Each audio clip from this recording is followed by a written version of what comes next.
Top of the morning, fellas. I was going through my community posts, preparing to do another quick question answering video this morning, kind of running through which questions I wanted to do for the day. And there was a question I thought was quite good. And as I was running through what I thought I might give as a brief answer, I was like, you know what, this could absolutely deserve a video in itself. And the guy was asking kind of what's the difference between an RDL and a stiff leg deadlift, and how would you go about like programming them differently, when to use them and why.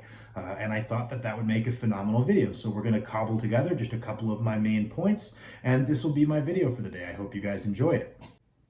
All right, so first things first, we need to define these motions. What is the difference between a stiff leg deadlift and a RDL, a Romanian deadlift? This is something that people really like to get upset about in the internet comments, as if there is a concrete definition that we can look to for either of these. There really isn't. You know, this is not something that's really made its way into the academia that much, so we can't be like, oh, well, you know, this is what's taught in school. Frankly, I was not really taught either of these exercises in school, so the formal definition I'm going to give you is just how I use it. If you want to come and tell me I'm wrong, that's okay. I would have a very hard time expressing how little I care. These are just how I would generally define these motions. So if we're doing an RDL, generally speaking, we are starting from the top, whether that be you picked it up from the rack and you walked it out, or you just did a deadlift with the first rep. We're starting from the top. We set our upper back, we kind of brace our abs, and we are pushing our hips back towards the wall behind us as far as we can. As we come down, we should feel the sensation of a stretch in our hamstring, the back of our leg, and we go as low as we can, hinging at the hips, right? And we go to the point where if you felt like if you went any lower, that extra range of motion would have to either come from bending your knee or rounding your back. At that point, we have made it to our lowest point based on our specific mobility, right? So an RDL range of motion is going to scale depending on your mobility. And mobility largely just comes down to how much strength you have in these stretched positions. As you develop more strength in these stretched positions, your body's going to be less averse to them. So doing an RDL will also act as your mobility to get better at doing bigger range of motion RDLs. So bearing that in mind, we start at the top, we get tight at the top, we push our hips back, trying to stretch out the hamstrings, lowering it until we would have to kind of revert to another muscle group to get any more range of motion. And then we come back up, rinse and repeat. Maybe flexing the glutes deliberately as we come back up, maybe not, depending on who you ask, and trying to not hyperextend at the top. That is how I would define an RDL. And next we'll provide at least my working definition for a stiff leg. A stiff leg, generally speaking, is going to be either dead stop from the floor, maybe you stand on a deficit, maybe you put it on blocks, but the implication is that there is a standardized range of motion, and it is dead stop at the bottom each time. Depending on who is doing it, some people will deadlift the first rep, control a negative in a stiff leg fashion to get them into that start position for their first rep. Other people might feel comfortable pulling into that position and creating tension without that controlled negative. But either way, in our start position, again, we're getting tight through the upper back. We are getting a good quality brace. We are reaching our hips up and back to feel that perception of a stretch in the back of our leg, our hamstring, and then we get tight and we hinge through, lifting the weight predominantly using our hip hinge with minimal leg drive. It doesn't have to be no leg drive. Your knees do not need to be locked, but it needs to be stiffer than your deadlift. Much the same as people will say, well, a close grip bench press should probably just be called a closer grip bench press, because as long as it's closer than your regular grip, we're kind of achieving that goal of biasing the load towards certain muscle groups. Much the same, as long as this is noticeably stiffer than how your conventional deadlift might be, it is different. It doesn't necessarily mean your knees need to be locked.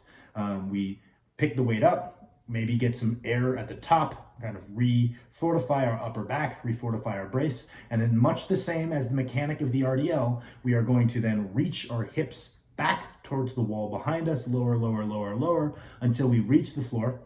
We're going to let that weight sink into the ground, so we're not doing a touch and go rep, but we are keeping all of that tension through our upper body, our lower body, through our upper back, so that way, as soon as that weight sinks into the floor, we can pull again. We don't need to retension ourselves because we never gave up our tension. And that is how I would define those two motions, or at least how I would advocate doing them.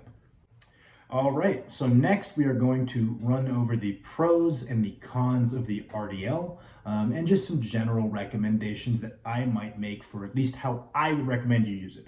I'm sure there are people that are perfectly qualified that might disagree, but it was my opinion that was asked, so it is my opinion that I will share. So first, we are going to run through the pros of the RDL. The first thing is that it can scale for mobility, right? If you do not have the mobility to do a good dead stop stiff leg deadlift, it kind of crosses that exercise option off for you, at least temporarily, until you develop more strength in that stretched hamstring position. Whereas anyone can do an RDL because the range of motion scales to your specific mobility, and it's a great tool for developing that mobility, the active mobility, that strength in a stretched position. So anyone can do them. That's a big benefit, and it is a wonderful teaching tool for the hip hinging pattern. Many beginner, even intermediate lifters are held back by the fact that they have a very poor understanding of the hip hinging pattern, as it's not something that's ever really done in many sports. It's something that's very specific to lifting, but it's very helpful for lifting. And mastering a hip hinging pattern, both the skill and the strength, can help people a lot. And the RDL is one of the most potent tools as far as mastering and developing the strength of that skill. So it's very good for beginners and intermediates as a teaching tool, but it's not exclusive to beginners and intermediates, right? Because it does offer some other benefits. The fact that it isn't dead stop and we're removing that most difficult position down at the bottom on our lower back. So the combination of that slightly reduced range of motion and the fact that it isn't dead stop means it's quite a bit less taxing on our lower back, right? Which lends itself to doing more volume than any dead stop exercise might. It's got a good stimulus to fatigue ratio. So a lot of the time people will bash a deadlift saying this probably isn't the best tool for developing our posterior chain, because something like an RDL will give a similar benefit to our glutes, hamstrings, and lower back from a hypertrophy perspective, and it won't thrash us the same way doing dead stop deadlifts will, as it lends itself to volume quite a bit better. The other thing that this lower taxation on the lower back offers is that we can kind of use it as an intermediate frequency. You're comfortable deadlifting once a week, but you cannot pull from the floor dead stop twice a week, even if one of them is stiff leg. Doing an RDL on the secondary session lets you kind of get to a 1.5x deadlifting frequency, where we're at least training our hip hinging musculature twice a week, and there will be some skill and direct strength transfer from that RDL to the deadlift, but we might not be able to pull dead stop those 2 times, and this can kind of give us an intermediate point. Now, what are the cons of the RDL? One is that it can be a little bit dicey if taken for lower reps. It's just not something I would recommend. I don't see a reason to do it. I've seen a couple people get hurt to doing it. Not that that means anything necessarily. It's just not something I would recommend. The other thing is that it doesn't offer the exact same technical and carryover benefits that a stiff leg might. Because a stiff leg is dead stop, we are practicing that skill of creating tension against an isometric load and then picking it up. Whereas we're not practicing that skill. It's a skill that's very distinct to the deadlift. The deadlift is one of the 3 major lifts that does not have a negative phase to help us create tension and get into a perfect position. We have to create that ourselves. And doing stiff legs can help develop that skill of practicing setting the upper back. So we can get a little bit more skill transfer potentially out of the stiff leg than we can the RDL. And it probably won't yield as much direct carryover unless you're someone who just has a really underdeveloped hinge, and just mastering that motor pattern will help. But we're not, assuming we're technically proficient, we're probably not going to see as good of a direct transference rate. And the other thing for some people that is a little bit off-putting is that in a traditional RDL, it's a little bit difficult to standardize the range of motion.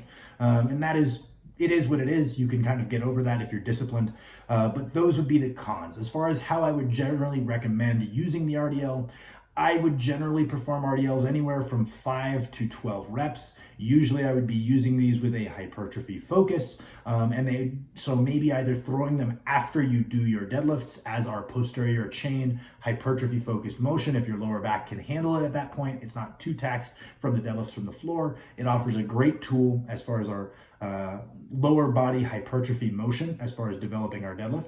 Or as I mentioned earlier, we can use it to kind of get to that 1.5x frequency. So maybe after our primary squat day, we hit some RDLs. That way we are training the hip hinging musculature twice a week.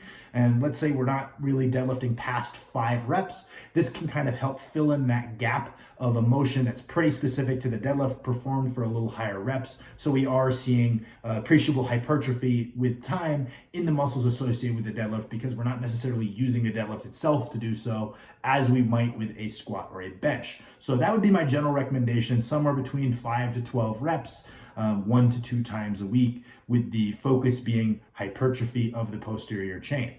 And finally, we are going to run over the pros and the cons of the stiff leg deadlift, so kind of the other side of the coin. And as we just talked about, one of the big pros is that we will probably get a greater degree of skill transfer by the nature of having to get tight for a dead stop rep, and probably a greater degree of direct strength transfer from performing these stiff leg deadlifts. One of the skill benefits that I find is getting people really good at doing well executed stiff leg deadlift.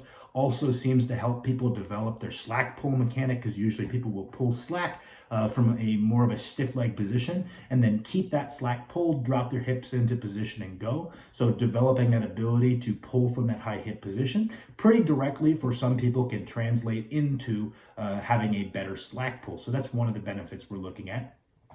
And one of the things that I find very cool about the stiff leg in my experience is that it can be used effectively for strength or hypertrophy training. So it can be trained across and effectively trained across a variety of rep ranges. So it could be included in a strength phase as a secondary strength motion, or it could be a continued hypertrophy stimulus. Either or, it can work quite well. And then the other benefit, kind of the inverse of the RDL, is that it is automatically standardized in range of motion. So that's just one less thing to think about if you're doing every rep dead stop, whether it be from a deficit to blocks or to the floor. So you do have some flexibility and some leeway with them.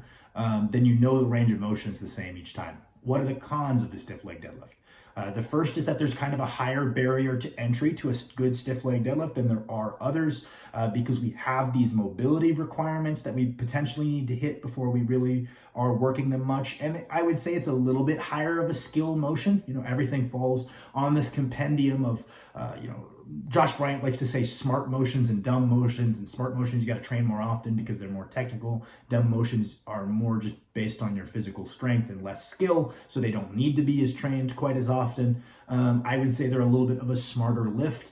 They require a little bit more proprioceptive awareness. So I would say that is kind of a con. They are more taxing on the lower back, so that is something to bear in mind because they are through a greater range of motion and they are dead stop. We're looking at a little bit different of a stimulus to fatigue ratio. And for some people, these might be a poor selection of an accessory. If that person has a bit of a tendency to stiff leg their regular deadlifts anyway, it could potentially be kind of reinforcing poor habits and poor motor patterns. And that person might be better off doing some kind of pause deadlift, focusing on keeping their hips anchored. So it could be a little bit of a miss. Whereas I think an RDL as a hypertrophy exercise is very rarely a miss. So what are my general recommendations? This is tricky because it has so many uses. I would probably recommend that we're training the stiff leg anywhere from 3 to 10 reps. Potentially you could see some benefit in the 1 to 2 rep range, but I don't think that's really necessary. We can get those upper end strength benefits from triples. I don't see a reason to, so maybe 3 to 10. So we're kind of encompassing a good range of strength training as well as a good range of hypertrophy training. So we can, and that opens up a lot of possibilities, right? So we can use these as back down sets after our deadlifts, right? So more deadlifting volume because they're dead stop, they're much closer, they're not just a hypertrophy motion. We can use these as a secondary day. We could use these as a tertiary day. And then the other thing that kind of opens up as a possibility is we either find that we have a rep range we're very responsive to and kind of chill in that rep range for most of the training cycle, maybe drop them out at the end to decay some fatigue and test our max.